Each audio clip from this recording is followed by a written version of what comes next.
നമസ്കാരം. 155/70/14 2 ടയർ നമ്മൾ പിന്നെ പത്തനംതിട്ടയിലെ പന്തളത്തേക്ക് പാർസൽ വിടുന്നതാണ്. അപ്പോൾ എങ്ങനെ നമുക്ക് പെട്ടെന്ന് തന്നെ പാർസൽ വിടാം. ഇതിപ്പം ഡിസ്കിലിക്കേറ്റ് ചെക്ക് ചെയ്യാനൊന്നുമില്ല. ഇതിൻ്റെ കൂടെ ഒരു ടയറുണ്ട്, അത് ചെക്ക് ചെയ്യാനുണ്ട്, അത് ലാസ്റ്റ് പറയാം. ഇത് 155/70/14 2 ടയറാണ് നമ്മൾ പാർസൽ വിടുന്നത്. പന്തളത്തേക്കാണ് പാർസൽ വിടുന്നത്. ഇത് റീമോൾഡ് ടയറാണ്. പല ആളുകൾക്കും പ്രശ്നമുണ്ട്, ഈ റീമോൾഡ് ടയർ ഇട്ട് കഴിഞ്ഞാൽ ബെൻഡായി പോവോ, അല്ലെങ്കിൽ പൊട്ടിപ്പോവോ, പൊളിഞ്ഞു പോവോ, പിന്നെ അതേപോലെ ബെയറിങ് കംപ്ലൈൻറ്റ് വരുമോ, അലൈൻമെൻറ്റ് കിട്ടൂലേ, ഓടുമ്പം കംഫർട്ട് ഉണ്ടാവില്ലേ, അങ്ങനെ പല തരത്തിലുള്ള പ്രശ്നങ്ങളും ഇന്ന് വരെ ലോകം അനുഭവിച്ചുകൊണ്ടിരിക്കുകയാണ്, ആളുകൾ അനുഭവിച്ചുകൊണ്ടിരിക്കുകയാണ്. അപ്പോൾ അതിൽ നിന്നൊക്കെ ഒരു മുക്തി.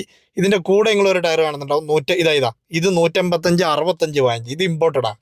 ഇത് 90% റിയൽ ത്രെഡ് വരുന്ന ഒറിജിനൽ ടയർ വരുന്ന ടയറാണ്. എർട്ടിക, പിന്നെ അതേപോലെ സ്വിഫ്റ്റ്, റിഡ്സ്, അങ്ങനെ ഒരുപാട് വണ്ടിയുണ്ട്.